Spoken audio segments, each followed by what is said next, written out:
मान्य करा. रेल्वे पूल कधी होणार? रेल्वे पूल कधी होणार? रेल्वे पूल कधी होणार? रेल्वे पूल कधी होणार? रेल्वे पूल कधी होणार? मुलांच्या हक्काचा, रेल्वे मुलांच्या हक्काचा, रेल्वे मुलांच्या हक्काचा.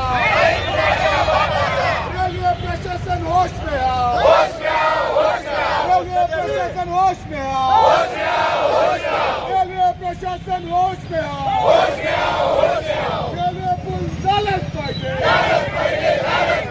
रेल्वे पूल झालंच पाहिजे,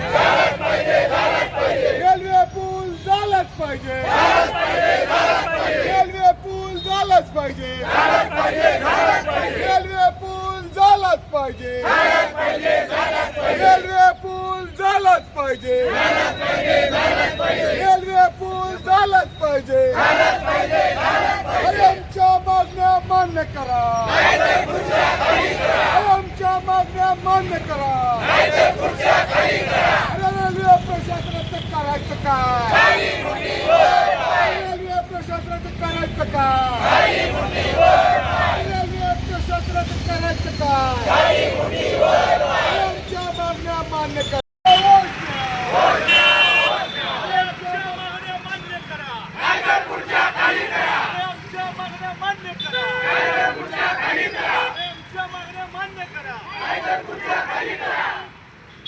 रेल्वे प्रशासनाचं करायचं काय? रेल्वे प्रशासनाचं करायचं काय? नागरिकांना त्रास देणाऱ्या रेल्वे प्रशासनाचा, नागरिकांचे हाल करणाऱ्या रेल्वे प्रशासनाचा, नागरिकांचे हाल करणाऱ्या रेल्वे प्रशासनाचा आमच्या मागण्या मान्य करा. रेल्वे पूल पूर्ण झालाच पाहिजे, रेल्वे पूल पूर्ण झालाच पाहिजे, रेल्वे पूल पूर्ण झालंच पाहिजे. रेल्वे पूल कधी होणार? नागरिकांना त्रास देणाऱ्या रेल्वे प्रशासनाचा, नागरिकांचे हाल करणाऱ्या रेल्वे प्रशासनाचा, नागरिकांना त्रास देणाऱ्या रेल्वे प्रशासनाचा, नागरिकांना त्रास देणाऱ्या रेल्वे प्रशासनाचा. सोलापूर शहरामध्ये हे मध्यवर्ती भाग आहे. मर्याई चौक ते अण्णाभाऊ साठे हा रस्ता जो होता तिथलं मध्यवर्ती पूल या ठिकाणी पाडून प्रशासनाने जवळ 1.5 महिना झालं. आपण बघताय की अनेक नागरिकांचे इथं हाल बेहाल होते. म्हणून आज खासदार प्रणित शिंदे यांच्या मार्गदर्शनाखाली स्थानिक लोक व काँग्रेस पक्षाच्या वतीनं या ठिकाणी आम्ही हे आंदोलन घेतो आहे. प्रशासनाला जागं करण्याचं काम स्थानिक नागरिक ह्या ठिकाणी आज करतायत. लोक ह्या ठिकाणी रस्त्यावर येतात.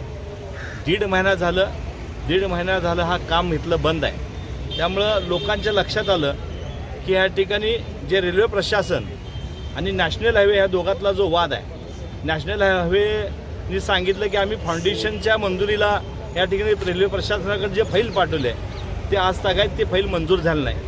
तर ते फाईल मंजूर झालं नसेल तर पूल पाडला कशाला? आणि तुमच्याकडे मंजुरी नसेल तर लोकांचे हाल करता कशाला?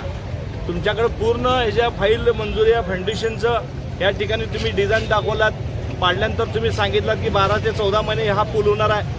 पण गेले 1.5 महिने झाले या ठिकाणी काम बंद आहे. त्यामुळं लोकांच्या या ठिकाणी तीव्र भावना आहेत. लोकांना जो 3, 4, 5 किलोमीटर असं लांब रामवाणीकडनं जावं लागतं. ह्या भागातनं गेलं तर 3 किलोमीटर बसतं आहे. दोन्हीकडं बघितलं तर दोन्हीकडं दिव्याची लाईट नाही, रस्ते खराब आहेत. या बोगद्यामध्ये आता गुडघ्या एवढं पाणी थांबलं आहे. लोकांच्या अंगावर पाणी उडतं आहे. अर्धा तास नागरिक त्या बोगद्यामध्ये अडकून आहेत. आणि कुठलीही व्यवस्था याची लोकांनी केली नाही. जवळपास 1 लाख लोक या भागामध्ये खाली मर्याई चौकाच्या पुलाच्या खाली राहतात. आणि या लोकांची शिक्षण असेल, हॉस्पिटल असेल, जे दळणवळण आहे ते सगळे ह्या लोकांचे या ठिकाणी बंद पडल्यामुळं आज काँग्रेस पक्षाच्या वतीनं आम्ही हे आंदोलन करतोय. हे झाल्यावर DRM ऑफिसला आम्ही जाणार आहे आणि निवेदन देणार आहे. एवढंच नाही तर खासदार प्रणित यांच्या वतीनं आम्ही या ठिकाणी इशारा देतो रेल्वेला की आपण हे काम त्वरित चालू करावं, नाहीतर पुढचं आंदोलन रेल्वे अडवण्याचं या ठिकाणी काँग्रेस पक्षाच्या वतीनं व स्थानिक लोकांच्या वतीनं आम्ही घेणार आहे. आज आव्हान वजा आपल्याला विनंती करतो की नागरिकांचा अंत बघू नका. नागरिकांस ह्या ठिकाणी लोकांचे हाल बेहाल होतात. त्यामुळं प्रशासनाला आता जो आम्ही या ठिकाणी पत्र देणार आहे.